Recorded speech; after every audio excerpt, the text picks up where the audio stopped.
9 मार्ग हैं परमात्मा तक जाने के। परमात्मा तक धीरे धीरे जाना है, इत्मीनान से जाना है, और कर्म ही पूजा है, ऐसा साधन बना के जाना है। तो सबसे पहले प्रथम भगति संतन कर संगा, पहला परमात्मा तक पहुंचने का मार्ग। प्रथम भक्ति संतन कर संगा, संतन मतलब शांत व्यक्ति के साथ। सबसे पहली भक्ति अच्छी सहेली बनाए, अच्छे मित्र बनाए, अच्छे सखा बनाए, अच्छी फ्रेंड सर्कल बनाए।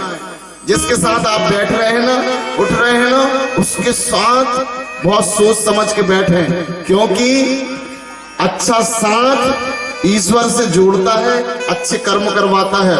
और अगर कोई गलत संगति मिल गई तो समझ लीजिए आप परमात्मा से विमुख हो जाए। तो सबसे पहले अच्छा साथ ढूंढे जो आपको सही मार्ग में ले जाए। यहाँ पर जितने भी बैठे हैं आप लोग, एक बार अपने साथी के लिए जोरदार ताली बजाइए। क्यों मैंने बजवाया? इसलिए क्योंकि आप लोगों में से कई लोग हैं, दीदियों में से भी, जिन्होंने एक दूसरे को पकड़ के लाए, चलो अपन पहले ही दिन से कथा सुनने चलते हैं, चलो अपन बैठेंगे। आदरणीय भी, चलो यार वहां बैठते हैं। और कुछ लोग होंगे वहीं, सुनो तो यहीं से तो सुनाई दे रहा है, वहां तो गप्पे मारने को भी नहीं मिलता, मोबाइल देखने को भी नहीं मिलता, तो वहीं रोक लिया। ध्यान रखना, जो आपको पकड़ के शिवरात्रि में उपवास रखा दे, जो आपको पकड़ के नर्मदा स्नान करवा दे, जो आपको पकड़ के अच्छे काम से जोड़ दे, वो आपका पहला मार्ग परमात्मा की ओर जाने का है। अच्छी संगति जो आपको धर्म कर्म करवाए। तो सबसे पहले तो अच्छा साथ बनाइए। दूसरी रतिमम कथा प्रसंगा। आदरणीय श्रोताजनों, एक व्यक्ति साइकिल में 1 घंटे बैठता है तो 5 किलोमीटर जाता है। मोटरसाइकिल में बैठता है तो 1 घंटे में 50 किलोमीटर जाता है। 4 व्हीलर में बैठता है तो 1 घंटे में 80 किलोमीटर जाता है। ट्रेन में बैठता है तो 1 घंटे में 100 किलोमीटर जाता है। एरोप्लेन में बैठता है तो 1 घंटे में 600 किलोमीटर जाता है। और सत्संग में बैठता है तो 3 घंटे में वैकुंठ पहुंच जाता है। आदरणीय श्रोताजनों, 3 घंटे में वैकुंठ पहुंच जाता है। ये दूसरा मार्ग है। आपको यहाँ लग रहा होगा महाराज जी की कथा सुन रहे हैं, यहाँ बैठे बस हैं। आप बैठे नहीं हैं, आप ईश्वर की ओर जा रहे हैं, आप वैकुंठ की ओर जा रहे हैं। और दुनिया में ऐसा कोई साधन नहीं है जो आपको वैकुंठ ले जाए। केवल सत्संग के पंडाल में बैठकर आप वैकुंठ जा सकते हैं। दूसरी रतिमम कथा प्रसंगा, ये दूसरा मार्ग है। गुरुपद पंकज सेवा, तीसरी भक्ति अमान। गुरु की सेवा। गुरु मतलब दीक्षा वाले गुरु तो हैं ही, लेकिन उनकी सेवा हमें कहाँ मिल सकती है? और अगर हम सेवा करें तो पुरुष कर सकते हैं, स्त्री तो पैर दबा नहीं सकते। तो गुरु पद क्या है? गुरु का पद का मतलब है उनके पद चिन्हों पे चलना। जैसे भरत ने अपने राम के पद चिन्हों को सिर पे रखा था, ऐसे ही हम सब भी भरत बनकर अपने ग्रंथों के पद चिन्हों को अपने दिमाग में रखकर जो उन चिन्हों में चलता है, वो तीसरी भक्ति परमात्मा की पकड़ता है और परमात्मा की ओर जाता है। आदरणीय श्रोताजनों, गुरु की बताए मार्ग। तीसरा, आप लोगों में से श्रीमद् भागवत जी कौन कौन के घर में है? हाथ उठाए जिनके यहाँ है। रामायण जी किन किन के यहाँ है? मैं हाथ इसलिए उठवाता हूं जिसमें जिनके यहाँ ना हो वो भी खरीद लें। अच्छा, हर दिन कौन कौन रामायण जी पढ़ता है? आदरणीय दुबे जी और आदरणीय पढ़ते हैं। और अच्छा, जो हर महीने पढ़ते हैं? अच्छा, जो 6 महीने में पढ़ते हैं? और जो साल भर में पढ़ते हैं वो 1 महीने ऐसे उठवाते हैं घर। और इतनी मिट्टी जमी रहती धूल, क्या करने वाले? वो निपटाई देंगे 1 महीने में। वो फिर पढ़ते कैसे? ना खुद को समझ में आए ना दुनिया को समझ में आए, बस खत्म हो जाए। नहीं आदरणीय श्रोताजनों, गुरुपद पंकज सेवा, तीसरी भक्ति अमान। शास्त्रों का अध्ययन करना पड़ेगा, 1 पन्ना हमें पढ़ना पड़ेगा हर दिन। ध्यान रखिएगा, जैसे जैसे हम अगर नाटकों को देखेंगे तो खुद नाटक बनेंगे, और सत्य कथाओं को पढ़ेंगे तो खुद सत्य का स्वरूप बनेंगे। आदरणीय श्रोताजनों, निर्णय हमारा है। क्या निर्णय लेना है? हम नाटक बनना है कि सत्य का स्वरूप बनना है? और सत्य का स्वरूप सत्य की कथाओं से ही बना जा सकता है। तो तीसरा मार्ग है, चौथी भगति मम गुण गण करई कपट तज गान। चौथा मार्ग है, कपट को छोड़ना पड़ेगा। कैसे छोड़ेंगे? आप अगर भाई भाई इकट्ठे रह रहे हैं और साथ में रह रहे हैं, एक जगह बड़े भैया ने सेब लाए, ज्वाइंट फैमिली थी, और ज्वाइंट फैमिली थी, सुबह सुबह छोटे भैया का और खुद का बेटा आया, बड़े पापा जी हमें सेब चाहिए, पापा जी हमें सेब चाहिए। तो उन्होंने सेब निकाला, और जैसे ही निकाला तो खुद के बेटे की तरफ का सड़ा और भाई के बेटे तरफ अच्छा था, उसने देखा कोई नहीं, और जैसे ही ऐसी जो बनती वो कैंची बनती है। ऊपर से छोटा भाई देख रहा था, जीजा जी को फोन लगाया, जीजा जी जल्दी हिस्सा बंटवारा करवाओ। बोले अच्छा घर परिवार चल रहा है, हिस्सा बंटवारा क्यों? बोले बड़े भैया की सेब में नियत डोल रही है, तो करोड़ की संपत्ति में तो डोली किस डोलेगी। ध्यान रखना, चौथा मार्ग है परमात्मा की ओर जाने का।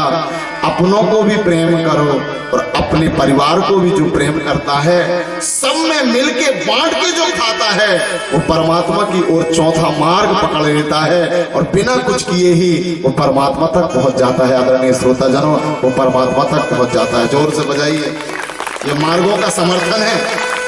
केवल अगरबत्ती लगाना या केवल घंटी बजाना अकेला पूजा नहीं है। इन मार्गों को पकड़िए, ये साधन है। मंत्र जाप मम दृढ़ विश्वासा, पंचम भजन सो वेद प्रकाश।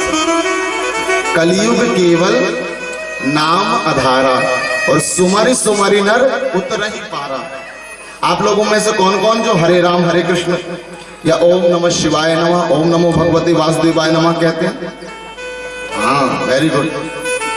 इसका फायदा मैं आपको बता दूं, हमारे देश में 300 साल अंग्रेजों ने राज्य किया, लेकिन देश से सोना ले गए, लेकिन संस्कार नहीं ले जा पाए। जब उन्होंने खूब शांति से भारत के बारे में सोचा और जब अध्ययन किया तो रिसर्च आई। ध्यान रखना, दुनिया में 2500 धर्म हैं, लेकिन 2500 धर्मों में किसी धर्म की खोज नहीं हो रही, केवल सनातन की खोज हो रही है। कारण जो सत्य होता है उसमें खोज होती है, और जो केवल फिक्स होता है वो तो पढ़ो और याद हो जाता है।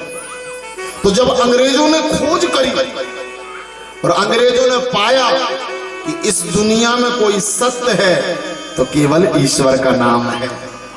आपको पता है, हम अपनी संपत्तियों को बेचकर कॉन्वेंट स्कूलों में अंग्रेजी पढ़ा रहे हैं बच्चों को। क्यों? बोले अच्छे पढ़ जाएंगे तो बच्चे अच्छे पैसा कमाएंगे। लेकिन अंग्रेज हिंदुस्तान में आकर हिंदुस्तान के विद्वानों से केवल 2 शब्द सीख रहे हैं। वृंदावन में जाकर देखना, कौन से शब्द? सभी बोलिए, हरे राम राम राम हरे हरे, हरे कृष्ण कृष्ण कृष्ण हरे हरे। आप गूगल में सर्च मारना, वो केवल 2 शब्द सीखना चाह रहे हैं। इसका मतलब ये है, उन्होंने रिसर्च करी और पूरे विश्व के ग्रंथों में, और ये पाया अगर उद्धार होना है तो अंग्रेजी को भूलना पड़ेगा और हरे राम हरे कृष्ण को याद करना पड़ेगा। आदरणीय श्रोताजनों, हरे राम हरे कृष्ण। तो मंत्र जाप मम दृढ़ विश्वासा, पंचम भजन सो वेद प्रकाशा। एक जगह चोर आए, 6 चोर थे, बंदूक लेके आए। एक दादाजी अकेले थे घर में, दादाजी अकेले थे। और जो बुजुर्ग होते हैं ना जी, वो बड़े समझदार होते हैं। कहते हैं जहां ना जाए कवि, जहां ना जाए रवि वहां जाए कवि, और जहां ना जाए कवि वहां जाए अनुभवी। आप देखते होंगे यहाँ बुजुर्ग माताएं भी बैठे हैं, यहाँ बुजुर्ग भी बैठे हैं। कई लोग सोचते होंगे इनको मिलता क्या है, 70 साल की उम्र में भी ये बैठे हैं, अपने कानों को ये क्यों सुना रहे हैं? क्योंकि जिसने जिंदगी जी ली है ना, उसको समझ में आ जाता है कि परमात्मा के अलावा कोई सत्य नहीं है। बोलिए भागवत महापुराण की। लेकिन हम लोग क्या समझते हैं, बुजुर्गों को समझते हैं कि यही बस समझदार नहीं है। हमारे आदरणीय जजमान जी बैठे हैं, 2-3-4 लाख रुपए खर्च कर रहे हैं। कई नौजवानों को लगेगा अरे इतने में तो एक प्लाट आ जाता है, एक मकान आ जाता है, ये खर्च क्यों कर रहे हैं। एक बार बुजुर्गों के लिए जोरदार ताली बजाइए। ये अनुभव है, ये जितने भी हमारे सामने बैठे हैं ना, ये अनुभव है। और इनको आप साधारण मत समझना, जितना भी दुनिया में उन्नति हुई है वो बुजुर्गों ने की। ट्रेन कौन ने बनाई, 150 साल पुराने हमारे बुजुर्ग, है ना। लाइट कौन ने बनाई, 125 साल पुराने हमारे बुजुर्ग। मोबाइल फोन किसने बनाया, 100 साल पुराने हमारे बुजुर्ग। रामायण किसने लिखी, 400 साल पुराने हमारे बुजुर्ग। और जिस भागवत जी को हम जो सुन रहे हैं, वो लिखने वाले भी 5000 साल पुराने हमारे व्यास बुजुर्ग हैं, आदरणीय श्रोताजनों, जिन्होंने सब कुछ लिखा है। ये बुजुर्गों का कमाल है। जोर से बजाइए बुजुर्गों को। जो भी लिखा है बुजुर्गों ने लिखा है, जो भी किया है बुजुर्गों ने। और हमें बुजुर्गों का सम्मान करना, उनके बताए अनुसार। तो हम लोग कई बार क्या होता है, बुजुर्गों को समझते हैं कि ये तो भैया समझदार नहीं है। एक ट्रेन में ऐसे बैठिए सभी लोग, एक ट्रेन में 8-10 बच्चे चल रहे थे और 10 बच्चे थे और एक ही बुजुर्ग थे। अब वो बुजुर्ग बैठे हैं और जहां बुजुर्ग बैठे रहते हैं, नौजवानों को लगते हैं भगवान जे चले जाते तो सब हो जाता। तो उन्होंने सबने चंदा करी 400-400 रुपए, यहां ध्यान दीजिए। और जैसे ही चंदा करी, उनको लगा अब बियर की पार्टी होनी चाहिए, शराब की पार्टी होनी चाहिए। कैसा करें, बोले सुनो ट्रेन की चैन खींचो। बोले ठीक है, ट्रेन की चैन खींची गई। अब जैसे ही ट्रेन की चैन खींची गई तो बुजुर्ग ने कहा क्यों खींच रहे भैया। बोले तुमको फंसाएंगे, तुम जब तक उतरोगे नहीं तब तक हमारी शराब की पार्टी नहीं होगी। बुजुर्ग ने कहा मरता क्या नहीं करता यार, हमको ही फंसा रहे हैं। जैसे ही वो ट्रेन रोकी, सीआरपीएफ के जवान आए, पुलिस वाले आए, किसने ट्रेन खींची है। बुजुर्ग समझ गए कि 10 एक तरफ है, मैं अकेला हूं, कौन मानेगा। बुजुर्ग ने कहा मैंने ट्रेन खींची है, चैन खींची है। बोले क्यों खींची। बोले साहब मेरे पास 4000 रुपए थे और ये जो लड़का है ना, इसने अपनी जेब में रखा है।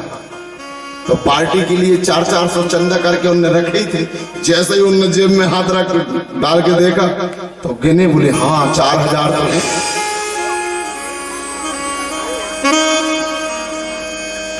तो बोले इनको पकड़ के रख लो। जैसे ही ले जाने लगे तो बच्चों ने पलट के देखा बुजुर्ग की तरफ। तो बुजुर्गों ने ऐसा कहा बेटा हम भी तुम्हारे बाप हैं। बोलो वृंदावन बिहारी लाल।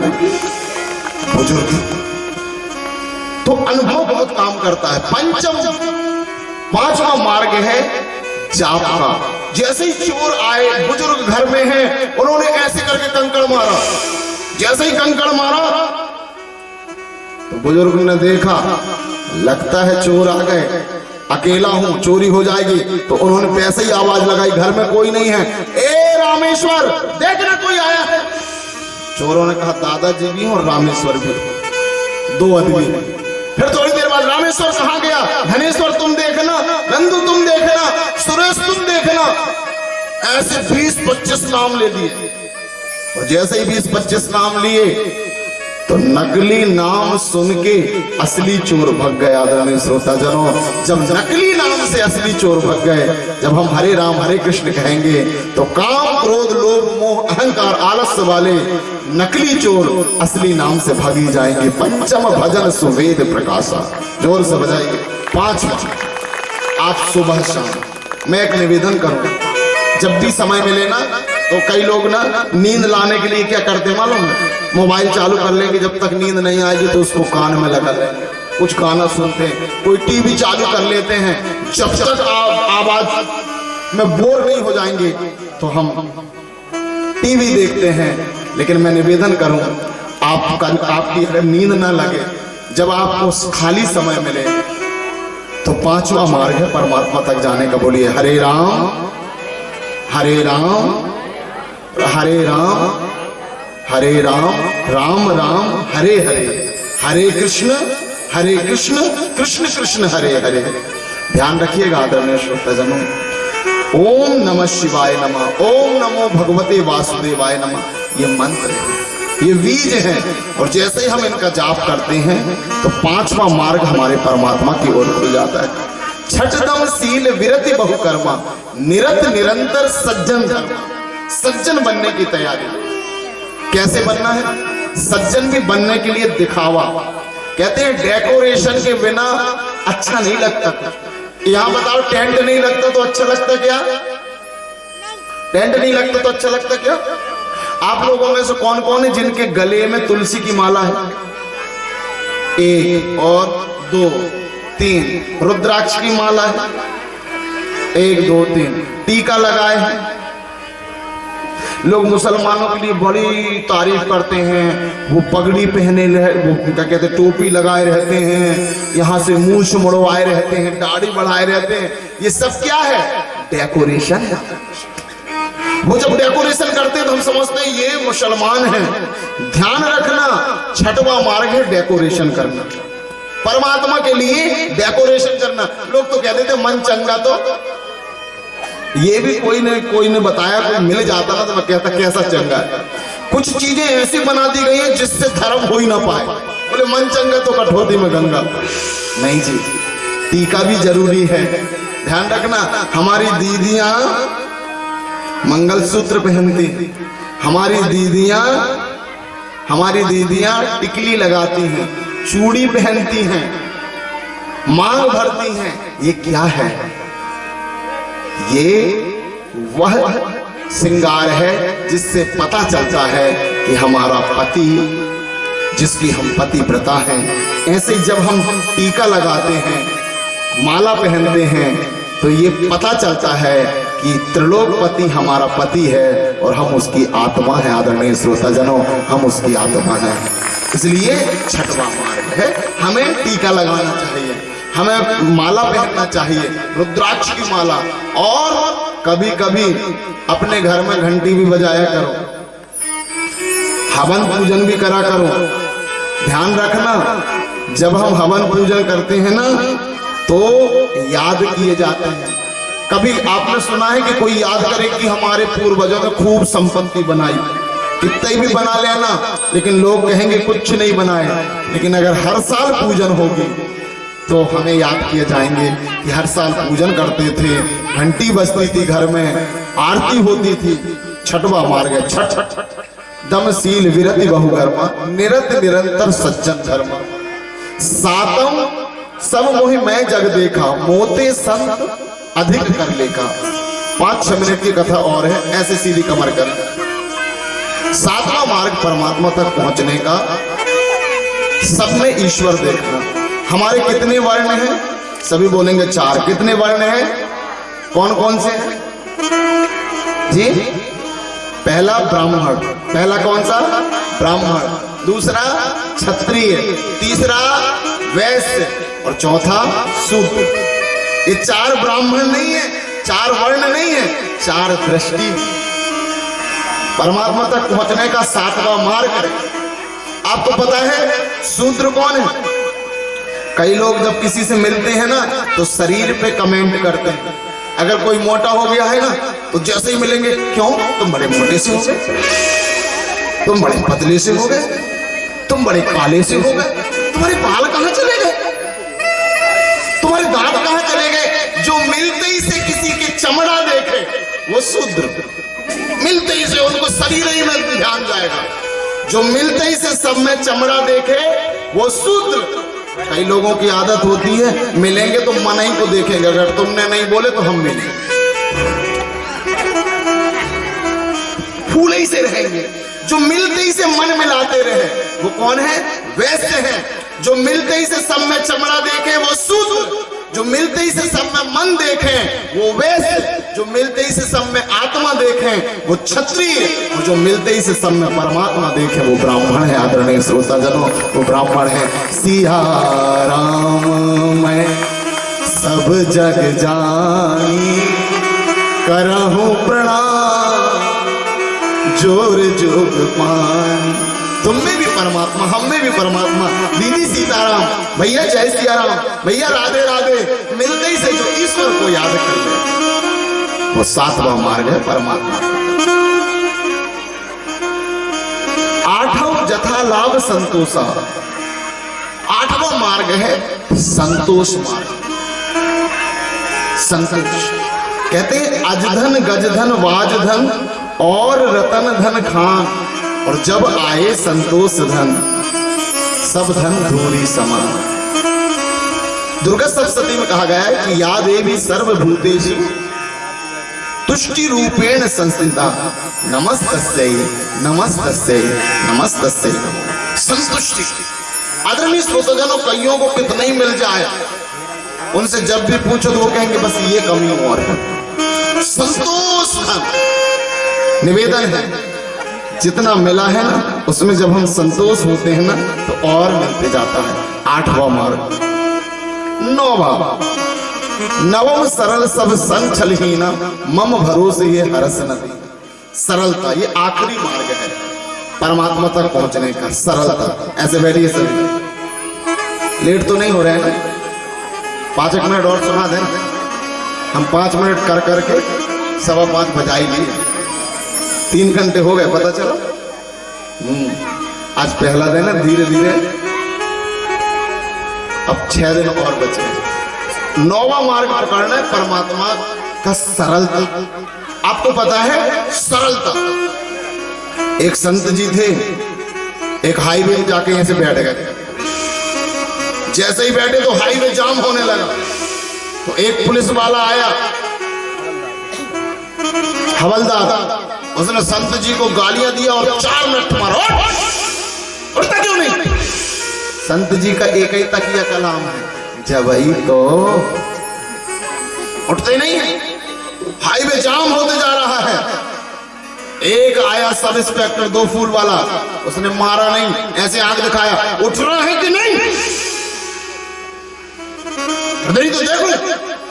संत जी मुस्कुराते बोले जब ही तो, और कहते कुछ नहीं है, बस एक ही तकिया कलाम, जब ही तो।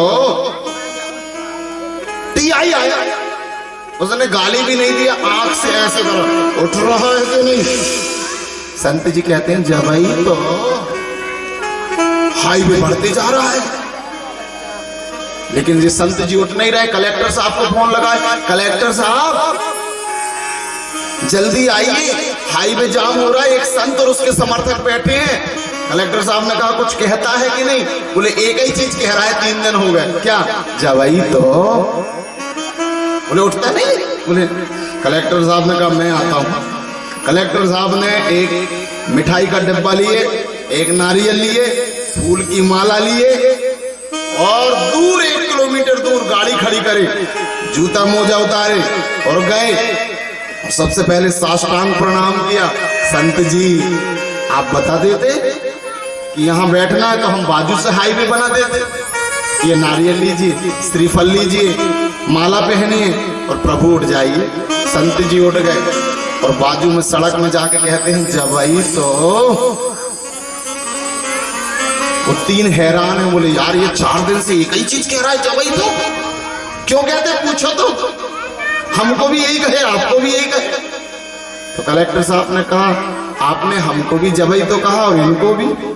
बोले सुनो जी, मैं पहले दिन आके बैठा तो मेरे समर्थक बैठे, ये जो हवलदार है ना इसने मुझे 4 डंडा मारा और गालियां तो इतनी दी। तो मैंने कहा जब ही तो हवलदार का हवलदार ही है, उन्नति नहीं हो रही। और दूसरे ने गाली तो नहीं, डंडा तो नहीं मारा मगर गाली बहुत दिया। तो मैंने कहा जब ही तो सब इंस्पेक्टरी में रुका है। और तीसरा टीआई आया, उसने ऐसी आंख दिखाया जैसे खा जाएगा। तो मैंने कहा जब ही तो टीआई से ऊपर ही नहीं जा रहा है।